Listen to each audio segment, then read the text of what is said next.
every club owner gets one wrong, as to who they think is going to make it or not.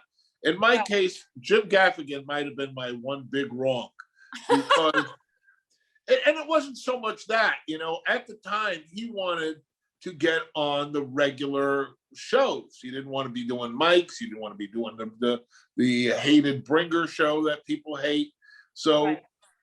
and I had to tell him at the time that I didn't think he was ready, not because it's not good, but and he proved me wrong years later, but at that time, it wasn't his time for my particular lineup.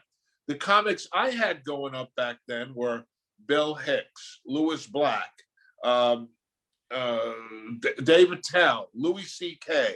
Oh, wow. So, these were the lineup, Patrice O'Neill. These were the lineups going up at New York Comedy Club at that time.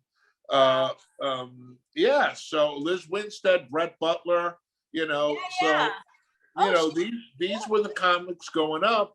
And he was very upset at me at the time that we didn't, move him quicker. So he was newer than those guys? Yeah, he was newer than those Oh, he guys, was. definitely. Okay. Yeah. I would say Gaffigan is 30 years.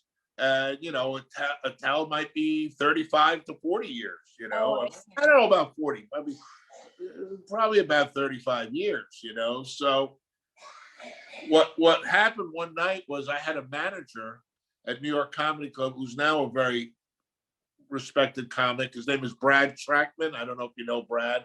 Oh, I've heard of him. Yeah. So Brad was managing my club, and he closed the club for the night. We were done, and he decided, like most people, to hit the cellar late at night and catch the show there. So it's like 1:30 in the morning, and there's like 8 people in the room, and Brad is sitting at the side by the comics area, and Gaffigan's on stage and notices Brad Trackman, and he goes, "Yeah, we have a guy here from another club, New York Comedy Club.